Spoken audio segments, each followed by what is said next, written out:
আরে ও তুমি পাখি, তুমি কি আমার বন্ধু হবে?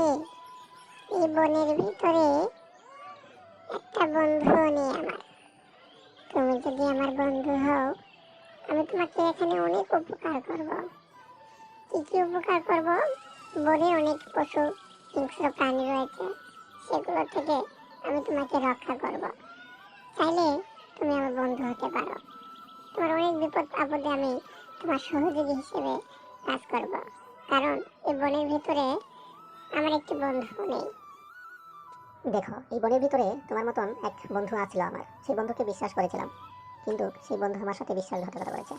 এক কাকের সাথে আমার পরিচয় করে দিয়ে আমার ছোট্ট একটি ছানা ছিল, সেই কাকটা আমার সাথে বন্ধুত্ব সুযোগ নিয়ে আমার বাসায় এসে সে আমার ছোট্ট ছানাটিকে সে নিয়ে চলে গেছে। আজ পর্যন্ত সে আমার ছানাটিকে ফেরত দেয়নি। বন্ধু হতে আমার খুব ভয় লাগে। দেখো, ওই কাকটাও আমার এক ছানাকে ছিনিয়ে নিয়ে গিয়েছিল। ওই ছানা ছিল আমার কলিজার টুকরা। আমি এই কাককে খুঁজতেছি অনেকদিন হলো, কিন্তু তাকে পাইতেছি না। তো আমরা দুজন মিলে যদি সেই কাকটাকে খুঁজতে থাকি, তাহলে কিন্তু আমরা সেই কাকটাকে খুঁজে পেলে আমরা কিন্তু তাকে শাস্তি দিতে পারবো। চলো আমরা দুজন বন্ধু হয়ে নিই, তাহলে আমাদের জন্য তাকে খুঁজে পাওয়া খুব সহজ হবে। বন্ধু হওয়ার পরে দুজনে সারা বন খুঁজে বেরিয়ে দেখলো তাদের ছানাকে তারা কোথাও পেল না। এবং তারা তাদের ছানার জন্য অনেক টেনশনে পড়ে গেল। এখন তারা কি করবে? বন্ধু, সারা বন খুঁজে বেড়ালাম, কিন্তু কোথাও তো আমার সেই ছানা পাখিকে খুঁজে পেলাম না।